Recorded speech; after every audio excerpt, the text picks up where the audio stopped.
There is this urgency to service at UC Berkeley.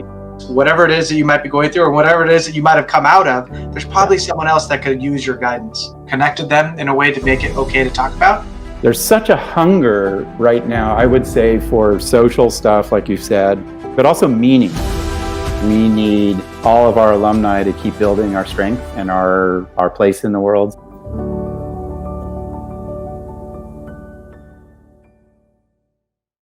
Hello, this is Dacher Keltner. I'm a professor of psychology at UC Berkeley and faculty director of the Greater Good Science Center.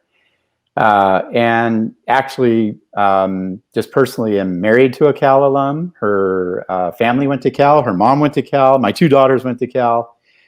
So it's always a delight to be part of the Cal Alumni Association. It feels like family. And what an honor it is to be part of this university. And today to welcome Paraag Marathe, who's a Cal alum we're very proud of. Paraag, why don't you introduce yourself? Yes, certainly. My name is Paraag Marathe. I am president of 49ers Enterprises here at the 49ers. I've been here, this is my 21st season with the team. Time definitely flies. I'm also a very proud Cal alum, and you have me beat because only my wife, I actually met my wife at Cal. Oh, together orientation week is where we met. Seriously? We were just great friends at first, and then ended up getting married. And my father did his master's at Cal, so I've only got two family members, but I have two young daughters, and so maybe I got a chance to pick up two more. But I'm also Cal runs deep in my family as well. Well, thank you. I know it's a hectic time for you, working with the 49ers, really running a lot of things. You're heading into free agency, so thanks for taking the time. Yeah, of course. I wanted, this is a profoundly special moment for our culture and our history. We've been through a year now of a pandemic that has disrupted just about everything. We had a tough political election, lots of concerns about police brutality and the political state of affairs. And, I guess I wanted to get personal with you a little bit, Paraag.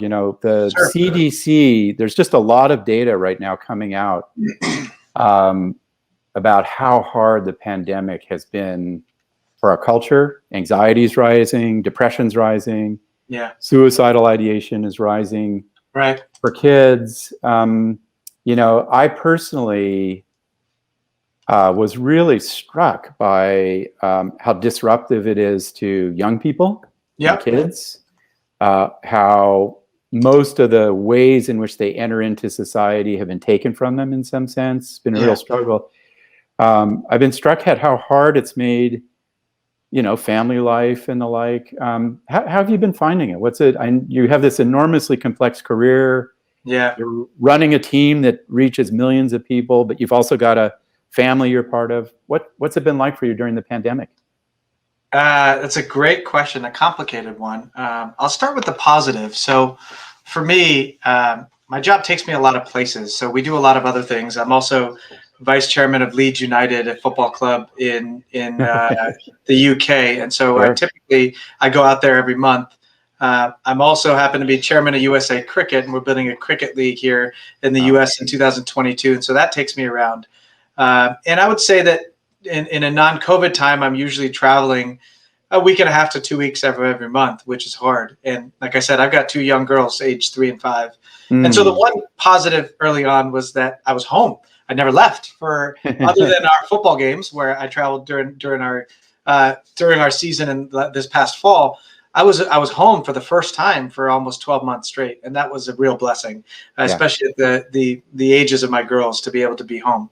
Yeah. And it started where it was almost kind of fun. It was like a clubhouse, the Marathe family clubhouse every day, where we would cook together, we would eat together, we would do everything together all day in the house, right? Obviously, my wife and I were working remotely at the time, but slowly, very almost methodically, it became much more challenging on our girls. Because they just didn't have social interaction anymore. Their schools were closed. My wife works at Google, so both our girls are in the Google preschool system, the Google Dacher preschool system, which has been shut down and is still shut down 1 year later. And so they all of a sudden they went from really at the age where they're starting to blossom and learn how to navigate complex human interaction to having none of it other than just being around parents and nannies all the time. Yeah. And it was hard at first. And then, I would say it's actually probably only 3-4 months ago where it just really started to hit us because our girls would say things about wanting companionship or how they miss their old friends or, we ended up getting in a bubble with someone who has with families who have a 5-year-old, but no 3-year-old. Right. And so my 3-year-old would always just say, when am I going to have a friend? I want a friend. It just crushed us, because we're just in terms of the long-term impact of it. So actually, since then, we've signed them up for golf lessons, tennis lessons, swimming, hip hop dance, like literally everything under the sun that's outdoors, just so they have some social companionship and interaction. So it started out great, and it's obviously like I worry for my kids' sake the long-term mental health impacts of all of this. I do too. I was on my podcast, Science of Happiness, which is a Cal production. We should have you on it sometime. We were lucky enough to have Vivek Murthy, was our Surgeon General, soon to be our Surgeon General, and he called it a social recession. That that there are going to be economic issues, although those are repairing themselves, and obviously the toll on life. But we may see effects of the pandemic socially on our kids for years. And it's interesting. I was just teaching in happiness about and there's this really interesting argument in the happiness literature that the defining feature of who we are is our sociality. It's just being in relationships, looking at people's eyes. Yeah. And when you look at radical experiments in which that's been deprived, like solitary confinement in prison, kids who in the 17th century were raised on their own, it just becomes crushingly hard. Yeah. What do you see in your 5-year-old and your 3-year-old? How does it manifest in your eyes? It's my 3-year-old is really is just a ball of energy, and she has become much more reserved when people come over or when we meet people outside or even our neighbors, and it's just sad, and I definitely worry about that, and that, which is why my family made the decision of when we signed up for all these classes that at this point the risks of COVID versus the risks of mental health, we tipped the scales, and we decided that they'll go wear masks, but we want them around other kids outdoors to participate. And just, again, at my girls' ages, it's to me, the education was as nearly as important. So the school isn't what matters. It's not the education. It's more navigating human interaction. When another kid is bullying you, when another kid is upset with you, when another kid wants to play with your toy, and you need to figure out how to deal with that, like those things. And learning how to navigate those things, that's what's really important. And frankly, it applies to us too as adults. Yeah, totally. Right now, we're stuck on Zooms and phone calls, and nobody has really fully appreciated the power of body language and actual physical human interaction. That matters. Like, I teach a course in the business school at Stanford on negotiations every spring for MBA students there. And a lot of my classes around the psychology of negotiations and how you feel about what you get is much more important than what you get in a negotiation. And it's all psychology. And there's just an extra element of that right now because, people talk about having a meeting of the minds. Well, it's a lot easier to have a meeting of the minds when those minds are geographically close to each other. Yeah, no, otherwise. I hope coming out of Zoom, Paraag, that one of the things that people started writing me right away when we were in lockdown is like, man, we are going through this social isolation experiment, and we miss the touch and the embrace and the high five and things that sports does really well and sense of community. And I just have to say, it was so interesting. I was having this poignant conversation with my 23-year-old who's a grad of Berkeley and Cal, and we were just talking about one of the things that we're really committed to getting out of COVID is to return to communities that meant the most to us. Right. And I have to say, for me, in part, it's Berkeley undergrads, just like seeing their eyes and feeling their vitality. Man, it's been hard. I get it. I totally agree. I wanted to ask you, one of the things that always strikes me about when we go through hard times is also this other side to humans of like how resilient we are, how when we struggle, we immediately think about what we can do to, to lift people up, right? Yeah. What really struck me in COVID personally is I do some work with Kaiser Permanente and the Permanente Medical Group, and you just start seeing what's going on in hospitals during COVID. And, my thoughts go out to our listeners who've lost people and, dying alone, fear of the virus, what medical doctors and healthcare providers have to do. And I've been working a lot with them about just hanging in there until we can get out of this. What kind of things have you turned to kind of lift your spirits and find soul or meaning in this time?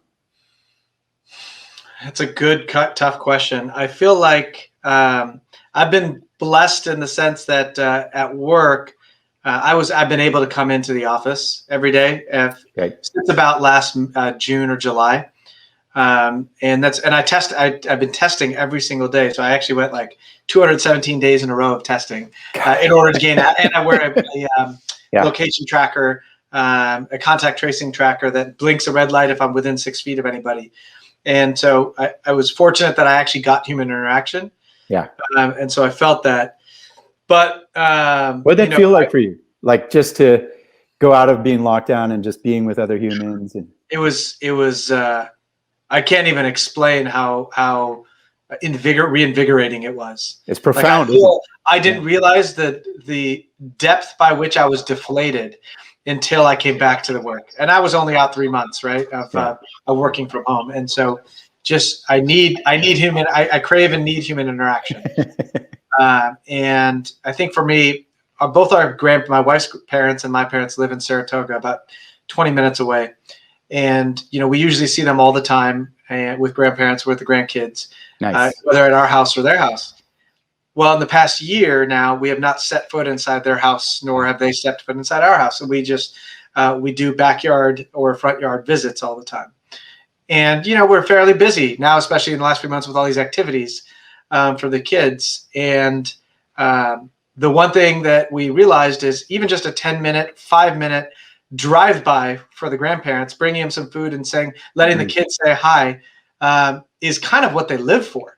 Right. And so we were thinking we're too busy and like, oh, we only have 5 minutes. It's not worth it. But who are we to judge what someone else values about life? Right. And so we realized, all right, no matter what our day, what our schedule, we have to make sure we do that once or twice a week, even if it is for 5 minutes, just so they can see their granddaughters, because doing it on Zoom is not the same. And they live 20 minutes away. So why don't we just stay committed to it? So it's probably just things like that, just doing what I can.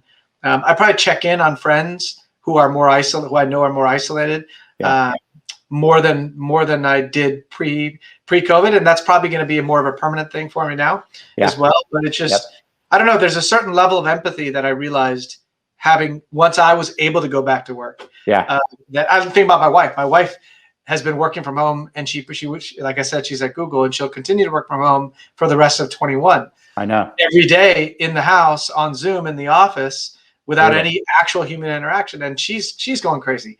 And I feel bad for her. And so it's just I have a new level of empathy about that I didn't have before.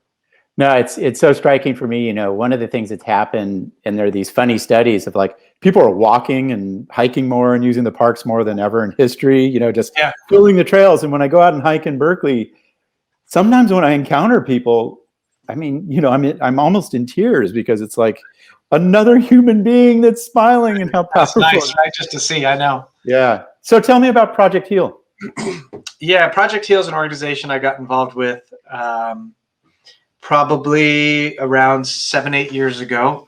It is an organization that tries to, the mission is to bring awareness to those affected with eating disorders, and specifically around treatment and care, and actually, ironically, more peer group sort of interaction and family interaction around just raising awareness for the subject itself. I lost my sister to anorexia and depression in 2005. I'm sorry. And I went about 6 years with what I thought was being exceptionally resilient, as you called it. But instead, what I really was doing was just refocusing on other things, and it was a balloon that kept getting bigger and bigger and bigger. What I mean is, I never really addressed it personally, emotionally. Never really talked about it with my family. It just sort of happened, and I just tried to move on and avoid it, conflict avoid it. Yeah. And then it was on 2011 where it just sort of hit me, Mm. and emotions came out, all kinds of emotions, and I decided that I wanted to do something with that. And I consider myself in a fortunate position from a podium platform standpoint, in that eating disorders are typically something that affect women, Yeah. and it's obviously comes with it a whole lot of stigma and different stigmas associated with it, and nobody talks about it, right? It's something that's always been underneath the surface. And I think the latest estimate, 66% of American women have food restricted at some moment. I mean, it's the most deadly thing a young woman face. Yeah, and so I figured, me being a guy, me being a minority, immigrant families, we don't talk about eating disorders. We don't talk about mental health. There's no such thing. Yeah. Being, an Indian American, it's like, what do you mean it should be as simple as just eating food. Just put food in your mouth, you'll be fine. What do you mean? There's some type of mental health, mental awareness that's required.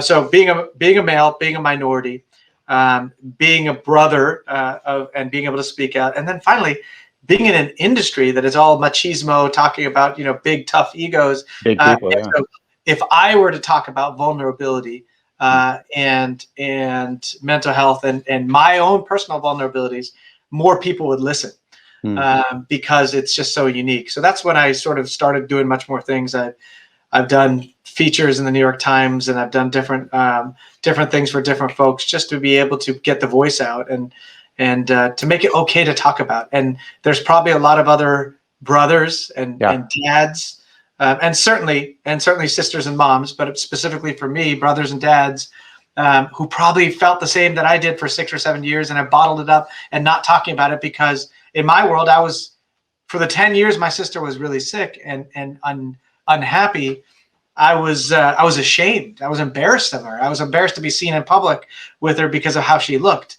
And I thought that I was being a protective brother, but instead it was a reflection of my own vanity, nothing else. And I just disguised it as protection, or my own protectionism, and it wasn't. And I'm sure there's a lot of people like that. And so I just wanted to talk about it more, so that it becomes something that's okay to talk about. What's it like for you to speak to these young, probably largely female audiences, teens and early college students and the like? What do you find there that really moves you? Getting people to connect in a way that they were before either too shy to connect about, too embarrassed, too ashamed. All of those reasons, which were, all of which I had and my family had. Yeah. And to be able to see, maybe through a conversation that I've had, or a speech that I gave, or an article that I did, or a story that I did, that it connected a mom and her daughter, or a father and his daughter, or brother and sister, connected them in a way to make it okay to talk about. That's what makes it worth it. And by no means am I perfect, because here I am talking to you about this, but I still 16 years later have not really had that conversation with my own parents. Yeah. Because it's still a taboo subject, full with stigma, that it is just, I find it too daunting to even have that conversation with my now elderly parents. Yeah. And so by no means am I even perfect, but it's another data point of why I just want to be out there more, because it's also helping me. Yeah. Paraag, I want to, first of all, I'm sorry about your sister, and I know how hard that is. And it's interesting to me, my mom's side of the family, there's just a lot of high level anxiety, and eating issues accompany that on occasion. I've felt it. And there is something about, when I teach Berkeley students in the science of happiness, and we get to the last third of the class about handling stress and handling eating issues or trauma, there's a lot of it in our culture, sadly. And they hear that, this is part of my life's mission is, man, I got the tough genes on this score. I think hearing from just making it an open conversation is powerful.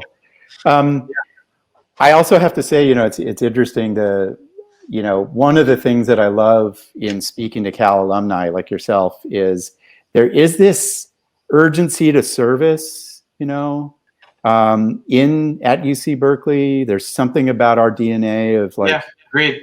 There's some problem out there I got to go get. How do you think about that? I totally agree, because I just wish that, maybe I grew up a little bit more when I was at Cal myself. I was interested. I didn't think like this, and frankly, I had the wrong priorities.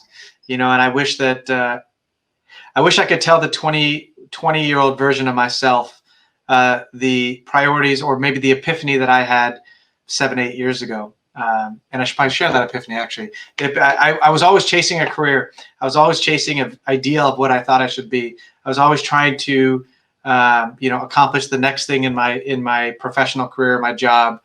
And given the public nature of my job, everything that needed to look the way it needed to look for perception as well, including the family and kids and everything. I just needed to look right. It's all fake.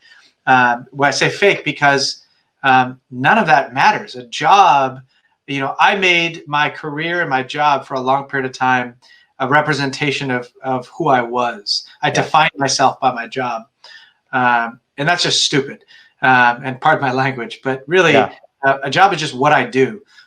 It by no means is who I am, right? Who I am is defined by who I love, who loves me, who I like, who likes me, who I want to spend my time with. And I just need enough means to be able to accomplish all of those things, and nothing else matters. And people say, you read books or you hear stories about how elderly folks realize that in their 70s and 80s, wish they could go back. I mean, I had that epiphany. It hit me hard in 7-8 years ago. So I was in my mid 30s early 30s when I realized this, and I feel like I got a late start on life because of it, because I missed out on the first 15 years where I was just chasing something ephemeral that was just an illusion. Look, I'll tell you another story. I mean, I told you I met my wife Jennifer in 1995, the summer before school started, the first week, orientation week, and I knew then that she was the one for me, and we stayed close friends, and yet I never had the courage to necessarily tell her that. And we got married late. We only got married 6 years ago, even though we've been great best friends for 25 years. It took me a long time to realize what's important. And so I just wish, so going back to your feeling compelled to give service back to the young Berkeley community. That's the one thing I would say is I wish people would understand, or could look through my eyes, my career, and see that none of what I do matters, because it's not who I am. Who I am is just really all about whatever I want it to be about, who I love and who loves me. Yeah, so well put. And it's so striking how often it takes a little bit of trauma, or the loss of a loved one, encountering difficulties like that to bring it about. I lost my brother 2 years ago, who was a Cal grad, who's only 56. I'm sorry. And it was the same thing. It was just this reorientation to, all right, I've got some skills, and where are they best used? And I try to, when you have 20-year-old Cal students and they're full of, ambition and intellect and vigor, and you're like, hey man, at some point in your life, this is going to happen to you. And I'm glad you're urging them to think about it. I want to ask you just a couple final questions. And,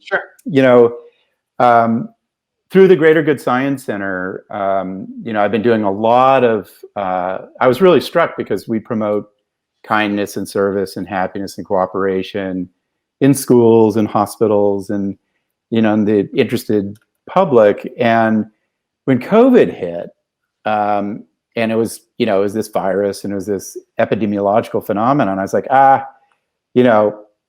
my work will be quiet for a year because of that. But it's just exploded. And there's such a hunger right now, I would say, for social stuff, like you said, Paraag, but also meaning. Like, all right, man, what's it all about? That's right. if I knock this stuff out, what's it all about? And I've been struck, the other day I was part of a kind of a conversation with a bunch of medical doctors, and they turned to this question of like, what have I learned during this fascinating year, this complicated, tragic year about myself, and I'm curious how you think about that, how you would answer that question. I mean, people haven't been able to go to football games, basketball games, fans are deprived, you guys have dealt with complicated issues, but what about your own life? I think what I've learned is a couple things that would come to mind for me is that my priority is being a father and a husband, a good one. And I think even despite the epiphany I talked about, I still was a little too selfish and just focused on other priorities and other things like my job, which I love my job, but that's just all it is. And so really trying to prioritize my family and my kids, because like I talked about with my grandparents, like what's 5 minutes to me, a 5-minute inconvenience to me is a week's worth of joy for the grandparents, right? Yeah. And so the same thing where, however I do it, I need to make sure that I'm home to do the kids' bedtime every night. I don't care what I sacrifice. I don't care who gets upset or what I miss. I just have to do it, unless I, no way I can. But I just have to do it. I have to be there when they wake up. Yeah. Things like that is just really important. I'm also committed in the same way to being a good husband. Like, a lot of people are surprised that my wife and I still do our date nights. But it's important for me, as I think it's important for us to, we put the kids down and we have a nanny or babysitter come late, and we go out at 8 o'clock for some outdoor dining. COVID has not stopped us because I need time to reconnect with my wife. Yeah. And because that's important. And so it's probably that of just being part of the family. And then I would say, I don't want to say it like I'm an evangelist for this. So, because it sounds, sorry, let me hang up on that call. It sounds bad. In a way, I want to be preaching this lifestyle or this epiphany to others as much as I can, because I still see a lot of my friends and peers from either Cal or from my MBA friends and peers who are still chasing something that's so ephemeral and such an optical illusion. And I want to just show them what really is. I want them to also realize what's important, and I think there's an opportunity for everybody to be able to come out of this and press reset. Yeah, no, and your description. So, I'm older than you, and I've got older kids, and the delights are different, the challenges are different, and it's so striking for me. Just like the idea of ordinary social delight or happiness has been really profound during COVID. Just talking to strangers on the trail, at 6 feet, and seeing the gleam in their eyes, and laughing with my daughter, sharing a slightly longer meal with the family, which gets so pressured in contemporary life. It's just been profound. So it's a blast for me to travel around the world and bump into Cal alumni everywhere, including yourself. And I just want to call out the Cal Alumni Association, because it's a unique university. It's a big public university, and we need all of our alumni to keep building our strength and our place in the world. So great resources there, and hopefully you alumni listening can check it out. So, and let me add one more thing to that too, is that, I often talk about, so I went to Cal and I went to Stanford, and people always ask me, like, where's my loyalty?